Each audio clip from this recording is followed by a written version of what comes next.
आज मी माझ्या मुलाचा फ्लॅट बघायला मी आणि माझा मुलगा इथं आलेलो आहोत. आमच्या फ्लॅटचा नंबर आहे 1008. हा फ्लॅट जो आहे कोलते पाटील रिपब्लिक लाईफमध्ये आहे. तर मी आता तुम्हाला फ्लॅट कसा आहे ते दाखवतो. हे झालं आमच्या फ्लॅटचे एंट्रन्स. आता ही जी दिशा आहे ही पूर्व दिशा आहे. ही पूर्व आणि माझ्या मागे पश्चिम. आता तुम्हाला पुढे दाखवतो यावं. हे तर झालं आपलं ड्रॉइंग रूम आणि ह्या बाजूला आहे गॅलरी.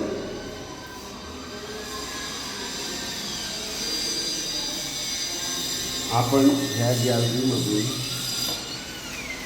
समोरचं जे दृश्य त्याचा आनंद घेऊ शकता. इथं खाली पार्किंग आहे. ते बघा गाड्यांचं ते फ्लोरिंग तुम्हाला दिसेल, फर्स्ट सेकंड थर्ड फोर्थ. आणि पुढे इथं जो असणार तर गार्डन असणार. त्याच्यानंतर ते जो पुढे चिल्ड्रन प्ले एरिया आहे आणि आजूबाजूला ह्या बिल्डिंग आहे आणि हा समोरचा लूक आहे. आता बेडरूमकडे जाऊ. चला. बेडरूमच्या आधी आपण किचन बघू. हे आहे किचन.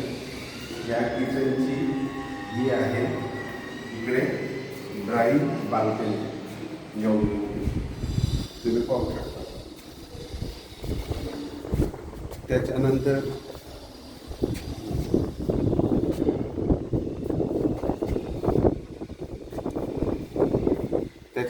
आता जर तुम्ही या बाजूला ते समोर जे बिल्डिंगा दिसत आहेत ना त्या दोन बिल्डिंगा आणि इकडनं बघा आणि त्या बिल्डिंगा दिसत आहेत ना त्या समोरच्या बिल्डिंगा. त्या बिल्डिंगांकडनं एक रिंग रोड जातो आहे.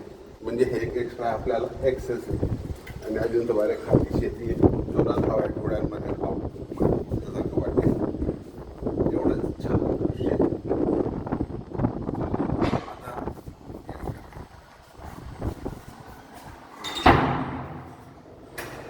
त्याच्यानंतर आता मी तुम्हाला बेडरूम दाखवतो. हा आहे बेडरूम. या घराला 2 बेडरूम आहे. हा तुम्ही कोणत्याही बेडरूममध्ये बेडरूममध्ये गेले तर तुम्हाला वाटतं की तुम्ही गॅलरीमध्ये एकदम फर्स्ट क्लास. याला मोठीच खिडकी आहे. इथे एका कर्टन लावलं, याला बंद केलं का रूम आणि जर ओपन केलं की असं वाटतं की तुम्ही गॅलरीमध्ये बसलेले. म्हणजे तुम्हाला 24 hours नॅचरल एनर्जी भेटणार. आणि तुम्ही आजूबाजूच्या बिल्डिंगा बघू शकता. किती छान बिल्डिंगा बनलेल्या आहेत. हा जो आहे ना हा फ्लॅट एकदम अमेनिटी फेसिंग आहे. तुम्हाला इथं बसल्यानंतर एकदम चांगला टाईमपास होणार. एकदम मनाला छान वाटतं. कारण की खाली येणारे गार्डन, अजून गार्डन बनलं नाही पण गार्डन बनणार. आता आपण बाजूच्या बेडरूममध्ये जाऊ.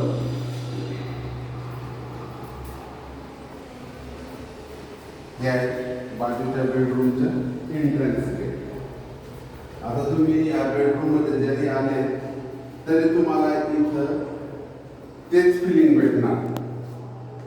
म्हणजे गार्डन फेसिंग. इथून बी तुम्हाला गार्डन दिसतं, त्या रूममधून बी गार्डन दिसतं. म्हणजे तुम्हाला रूममध्ये आपण पॅक झालो असं वाटणारच नाही. नाहीतर नॉर्मली फ्लॅटमध्ये गेल्यानंतर वाटतं की आपण आता इथं बंदिस्त झालो. आता तसं नाही आहे. बघा खाली काम चालू आहे. आणि पार्किंग तर मी तुम्हाला दाखवलेली आहे. बघा फर्स्ट सेकंड थर्ड फ्लोअर आहे आणि 14वरती अम्युनिटीज असणार. आणि हे स्लायडिंग डोअर भेटते. ते पण पूर्ण काचेचे. याच्यानंतर आता मी तुम्हाला टॉयलेट हे बघा. या बाजूला 2 टॉयलेट आहेत.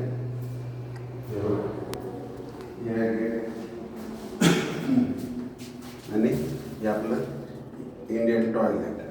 इंडियन तर नाही वेस्टर्न. बघू द्या. हे मोठं वॉश बेसिन आहे आणि एवढं तुम्हाला आंघोळीसाठी आहे. सेम हे इकडे जसं आहे तसंच बाजूला पण आहे. हे आहे. हे बघा, हे दुसरं टॉयलेट बाथरूम. म्हणजे सकाळी शाळेत जायचं राहिलं, ड्युटीवर जायचं राहिलं, काही प्रॉब्लेम नाही आहे. बाकी हा बस एवढा होता माझ्या फ्लॅटचे फीचर्स. आणि यायचं एक खास म्हणजे आता जे नवीन प्रत्येक फ्लॅटमध्ये जे आहे ना फायर कंट्रोल जे आहे ना ते लावलेलं आहे. म्हणजे घरात बाय चान्स आग वगैरे लागली तर लगेच तिथून पाण्याचा स्प्रे लगेच होऊन जाईल. आणि स्मोक डिटेक्टर लागले. ओव्हरऑल फ्लॅट खूप चांगलं आहे. पण ते मी याच्याकरता विकायला काढला. मी राहतो आळंदीकडेच साई मंदिराच्या मागे. माझं ऑलरेडी तिथं 3 BHK आहे. त्यामुळे आणि हे लांब पडतं. आता मुलाने तो घेऊन टाकला होता हा 2 BHK. तर आमचा स्वतःचाच 3 BHK असल्यामुळे आम्ही हा विकायला काढला आहे. बाकी आमची काहीच प्रॉब्लेम नाही. फ्लॅट एकदम छान आहे. अजून फ्लॅटची काही साफसफाई झाली नाही. आता ॲक्युपेन्सी सर्टिफिकेट भेटलेलं आहे. आता फक्त पोझिशन घ्यायचं आहे. आम्ही सगळी अमाऊंट क्लिअर करून लगेच याचं पोझिशन घेणार. बस एवढंच सांगायचं होतं. धन्यवाद.